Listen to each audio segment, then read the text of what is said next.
So here's what seems to be happening in Ottawa.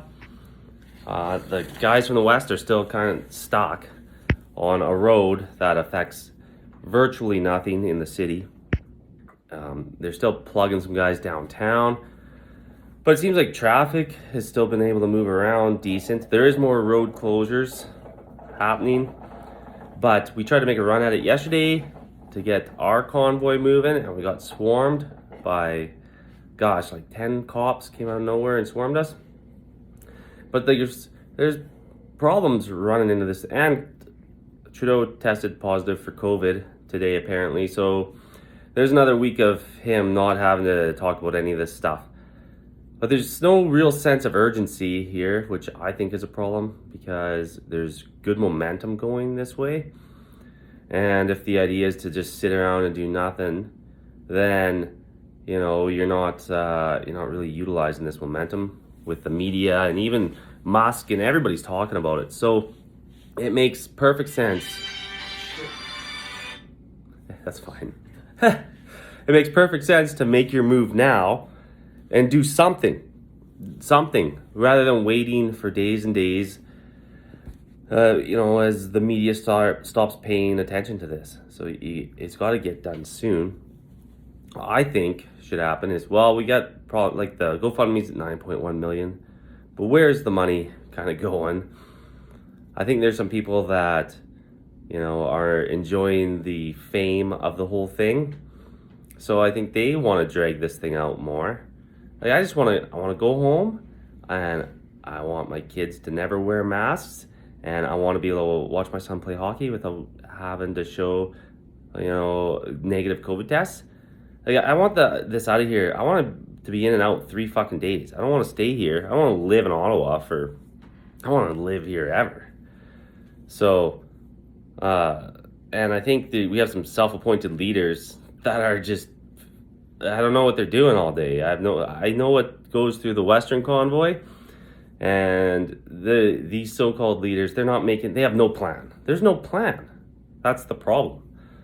So, they kind of think waiting is a plan, and it's not, because we've been waiting 2 weeks to flatten the curve, and it's fucking two years. So what I think should happen personally is that there's about 10 major roadways in Ottawa. There should be about 20 trucks head off to a major roadway. They all park on one side of the road, and you land them all over. You have the Quebec guys, you have those guys do all the bridges facing towards Quebec. You have the east guys from the east, they'll do all the bridges on the east side. And you got guys from the west, they do all the other stuff that's left. There's more than enough trucks to do this. You line them all up on the one side of the road. They just stay there, hit your hazards and wait there. Let traffic start to pile up. Start looking at the map, watch the thing turn red, the Google Maps or Apple Maps, watch the thing start turning red when there's traffic getting jammed up. Let it do that. 24 hours later, start moving half of the truckers into the other lane and shut it down completely. 24 hours. That means the government gets enough time to make a decision, which means it's up to the government. It's all on the government. If they don't want, it would stunt everything from happening. People could still work within the vicinity where it all inside of that zone, but nothing in, nothing out. The airport has to be blocked. No people, let the airport traffic, let the cabs wait 10 miles long to try to get out of the airport. The whole thing has to be completely jammed up the whole way. And if it moves in a time sequence, when you land some trucks, 24 hours from then, it'll just slowly close off road by road by road by road. There's more than enough time for the government to do what's right and stop this stuff.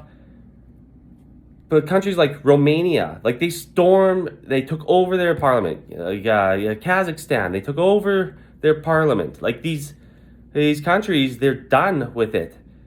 Parking and waiting isn't going to do it. There's got to be some more stuff happening, and it should happen on a local level as well.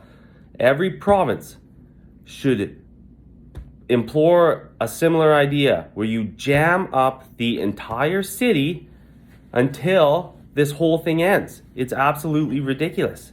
There's more than enough truckers in every province because there's provincial mandates as well. So let's get rid of those. Jam up with semis and tractors and pickup trucks, and it doesn't matter. When all the main roads are full, just start parking vehicles on side roads. Just make it very uncomfortable. And then it's time for them to make a decision. 2 years is too long. What are we gonna sit here for another 2 years? Like they're waiting. Do it while momentum's on our side. That's all I'm saying. So that's my suggestion. There's nothing. This is carrying on for too long. People have lives to go back to, and we've been waiting to do it for 2 years. Let's just fucking do this, and let's move on. And after that, we'll get all the lawsuits and whatever rolling out, and we'll worry about it all then, because this doesn't end past this, but we need to clear this first hurdle for everything else to happen. This small thing, and if we lose on this, we've been crushed. How are we going to get this momentum back when it's international and we're just sitting here letting the momentum die? Turn to your cities completely red. If you look at the map of every city, maybe even this weekend, everybody just does a big rush, and everybody can compare maps, Google Maps, how many of their roads are closed off in their capitals, and see how debilitated we could get these cities so they'll actually listen to something. All right.